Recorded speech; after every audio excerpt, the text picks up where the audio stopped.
So here we are, we're walking around, 1920 by 1080. It's hot, 95 degrees today.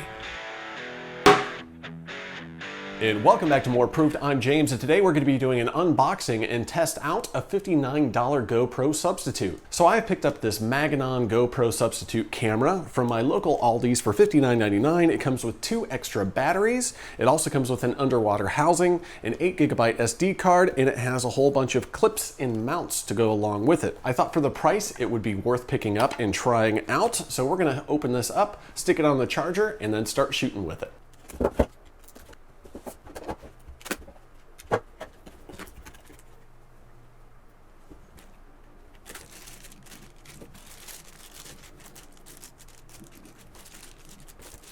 Here's the mounts. Here's the clips and adapters. Another USB cable. Another mount, CPU. Another mount, USB attachable bar. Another piece of case.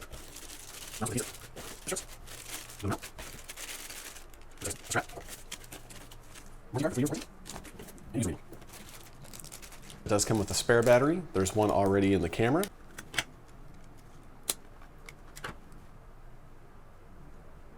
Now this has a 170-degree wide-angle lens. It does have a full color display on the back. We are in the menu right now. We're going to go to video resolution. It is currently set. It's not a touch screen. There's little buttons on the side to make your adjustments. This is your enter button, and this is your menu selection and power button. It has 1080p, 60 frames per second, 2.7K, 30 frames per second, 4K, 25 frames per second, and then 1080p, 30 frames per second. So let's see what 4K does here. Select that. This is a test of the 4K mode at 25 frames per second, and this is the camera recording in 2.7K, 30 frames per second in a high light scenario. And this is a test of the camera at 1920 by 1080 at 30 frames per second. And this is a test of 1920 by 1080, 60 frames per second. I have it back over to 4K quality, so let's see how it looks in comparison. I do have the case on it currently, so it's probably going to sound like it's in a fishbowl, but I am recording with my H1. I'm always mic'd up, so if the sound quality is bad, I can always just default back to this. I'm going to go import this footage, and then I'll be back with my synopsis of this $59 Maginon GoPro camera.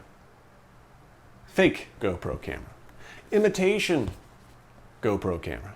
I just got done reviewing the footage. I actually think that the footage looks best on 1080p, 60 frames per second, over the 2.7 or 4K, and it does seem like it has a little bit of drop off. So the further distance that you are away from what you're filming, it seems to be a little bit grainy. So I'll let you guys be the judge of that. So to wrap this test up, I do believe that this camera performs the best on 1920 by 1080, 60 frames per second. It is more forgiving with a low light pickup than 2.7K or 4K. If you have adequate lighting, I think the 2.7K and 4K does look good. However, there's a lot of noise in the picture. Now I did play with the settings in the camera a bit, but the only thing that you can really adjust in the camera menu itself is the exposure, and you can crank up the exposure a little bit to let in more light, but you do have a trade-off at a certain point. If you get that too high, it's going to be like sort of washed out and blown out. Overall, for $60, I think this camera is a great value. You get 2 batteries, you get 2 cases, there's a whole bunch of clips and accessories that come with it, and you even get a bag to keep all of your stuff together, so when you're on the go,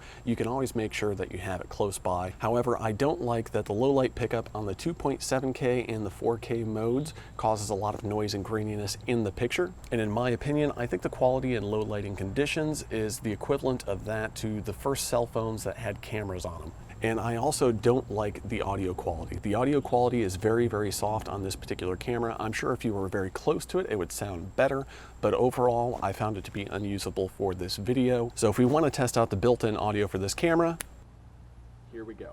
This is what the audio pickup from the camera sounds like at 1920 by 1080, 60 frames per second. It is actually the equivalent on all of the modes. It doesn't get higher or lower. If you're looking for an entry-level action camera, I think everything that you get for this makes it very worthwhile, and if you're controlling your lighting, the 4K and 2.7K works adequately. But thanks for watching, everyone. I'm James. Till next time, see you then. So here we are. We're walking around 1920 by 1080. It's hot. 95 degrees today. It's hot yesterday too. Gonna be a hot one tomorrow.